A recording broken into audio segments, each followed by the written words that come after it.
नमस्कार, बहुत स्वागत है आपका। अगर आप पुरुष हैं, तो अपने दाहिने हथेली को देखिए और महिला हैं, तो अपने बाएँ हथेली को देखिए।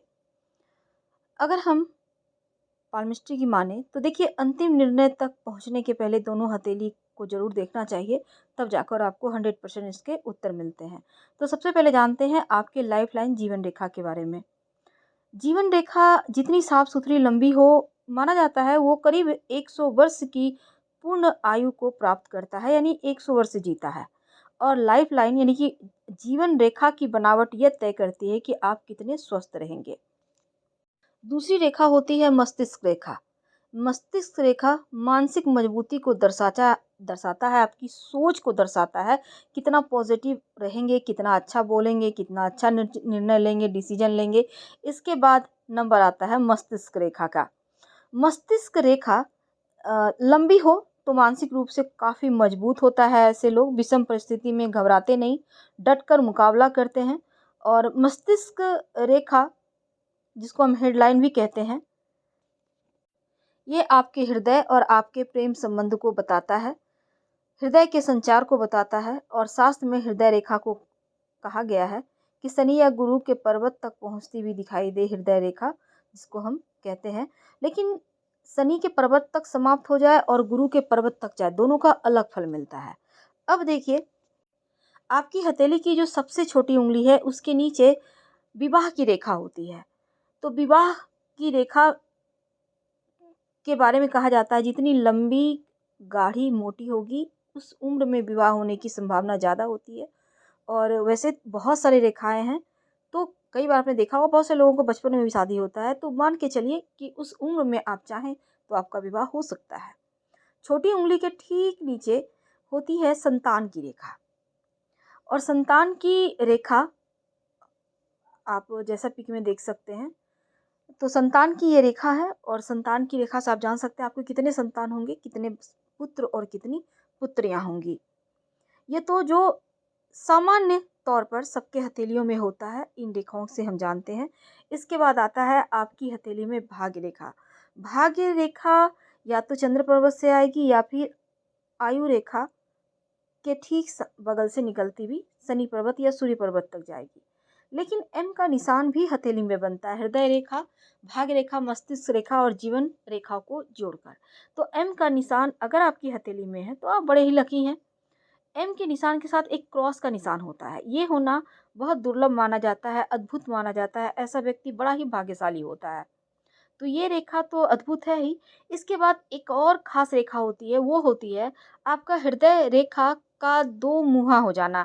यानी कि 2 रेखाएँ, हृदय रेखा, गुरु पर्वत के आस-पास 2 रेखा 2 भागों में बँट जाना। इसको भाग्यशाली माना जाता है। अगर आपके हथेली में है, तो आप बड़े ही भाग्यवान व्यक्ति हैं। तो भाग्य रेखा, हथेली में भाग्य रेखा मध्यमा उंगली यानी बीच वाली उंगली के नीचे जो रेखा पहुंचती है, चाहे वो चंद्र रेखा से निकले या फिर आपके लाइफ लाइन से निकले, हथेली के किसी भी भाग से निकले, लेकिन पहुंचती जो शनि के पर्वत पर है, मध्यमा उंगली के नीचे, उसको हम भाग्य रेखा कहते हैं।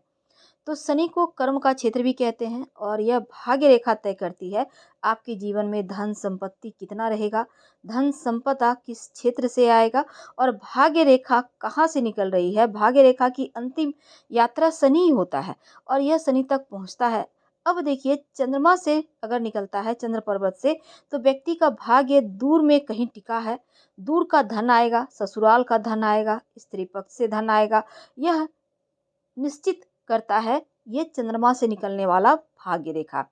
तो भाग्य रेखा शुक्र से भी निकलता है। अगर शुक्र से भाग्य रेखा निकल रहा है, लाइफ लाइन से मिल रहा है, तो फिर भाग्य रेखा राहु से निकलता है।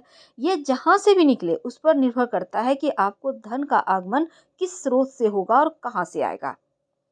अब देखिए, भाग्य रेखा महत्वपूर्ण रेखा है। सूर्य रेखा की बात करते हैं, जो आपके अनामिका उंगली, रिंग फिंगर के नीचे का जो क्षेत्र है, ये सूर्य का एरिया है। और ये सूर्य रेखा लंबी, बहुत कम ही हथेली में दिखेगी आपको। यह रेखा लंबी और स्पष्ट रहे, क्लियर रहे, तो ऐसे व्यक्ति बड़े और ऊंचे पद पर पहुंचने वाले होते हैं। सूर्य रेखा की लंबाई आपके जीवन की ऊंचाइयों को तय करता है। आपका नाम कितना फैलेगा, आपका रुतबा कितना फैलेगा, ये सूर्य रेखा की लंबाई तय करती है। और अगर सूर्य रेखा पर यदि छोटी रेखा हो सूर्य पर्वत पर, तब यह रेखा वैसे तो बहुत छोटी नहीं होती, होती है तो लंबी ही होती है या फिर नहीं होती। तो ऐसे लोगों को सरकार से लाभ या सरकारी नौकरी की प्राप्ति होती है। इनकी शिक्षा, उच्च शिक्षा की ये प्राप्ति करते हैं। विवाह रेखा, जैसा हमने कहा कि बुध पर्वत पर जो छोटी छोटी रेखाएं होती हैं उसको विवाह रेखा या प्रेम की रेखाएं कही गई हैं। कितना विवाह होगा, कितने प्रेम संबंध होंगे, कितने बच्चे होंगे, विवाह के बाद वैवाहिक जीवन कैसा होगा, आपके विवाह रेखा की बनावट ही बताता है। और वैवाहिक जो विवाह रेखा है आपके लिए, अब देखिए राहु का रेखा, अक्सर लोग राहु का नाम सुनकर डरते हैं, शनि का नाम सुनकर डरते हैं, लेकिन जब हथेली की बात आती है तो हथेली पर में राहु की रेखा जो है उनकी जितनी अधिक होगी, जीवन भर परेशान रहता है। अगर आपके लाइफ लाइन के अंदर से निकलने वाली जो रेखा होती है, जो लाइफ लाइन को काटता है, उसको ज्योतिष में राहु की रेखा कही जाती है। जो आपके जीवन रेखा को काटती है ना रेखा, उसको तो अधिक संख्या में अगर काटेगा, जितना मजबूत होगा, लाइफ में उतनी ही समस्या होगी। तो इनकी संख्या बहुत अधिक हो तो ऐसी व्यक्ति उलझता रहता है, एक उलझन से निकलेगा नहीं कि दूसरे उलझन में फंस जाएगा। अब देखिए चंद्रमा की बात करते हैं। चंद्र रेखा, जिसको हम यात्रा रेखा भी कहते हैं, ये आपको विदेश यात्रा करवाता है, विदेश में रहकर काम करवाता है। और अगर हम आपकी कलाई की बात करें, जिसको हम मणिबंध कहते हैं, ये सबसे इम्पोर्टेंट है। क्योंकि अगर यौ माला पूरा बना हुआ है मणिबंध में 4 रेखाएं हैं तो एक राजयोग होता है। ये रेखा, अब इसके बाद एक रेखा होती है मंगल की रेखा। यह रेखा आपके जीवन को सपोर्ट करने वाला होता है, जीवन को की सपोर्टिंग रेखा भी इसको कहते हैं, तो मंगल की रेखा। इसके बाद एक और सबसे इम्पोर्टेंट रेखा होती है बिजनेस व्यवसाय की रेखा। बुध पर्वत पर जो जाती है रेखा, उसको बिजनेस का रेखा कहते हैं। स्वास्थ्य रेखा के नाम से इसको भी हम जानते हैं। और इन रेखाओं के बारे में हमने आज बहुत सारी बातें जानी, विदेश रेखा के बारे में, व्यवसाय की रेखा के बारे में। तो अब देखिए, सबसे पहली बात ही याद रखिए कि जो भी रेखा आपकी हाथों में अस्पष्ट होनी चाहिए, टूटी हुई नहीं होनी चाहिए, अस्पष्ट नहीं होनी चाहिए, नहीं तो जीवन में स्ट्रगल बढ़ता है, उस क्षेत्र का फल आपको उतना नहीं मिलेगा। और अगर रेखा हथेली के नीचे से होकर जाती है तो भाग्योदय जरूर होता है। और जैसा हमने विवाह रेखा के भी बारे में बताया, तो वो भी टूटी फूटी हुई, कटी हुई नहीं होनी चाहिए। और हथेली में विवाह रेखा सूर्य पर्वत की ओर पहुंच जाए तब बहुत ऊंचे खानदान में विवाह होता है। लेकिन दोनों हाथों को देखना भी आवश्यक है। आप एक हाथ देखकर, एक हथेली देखकर पूरा डिसीजन नहीं ले सकते।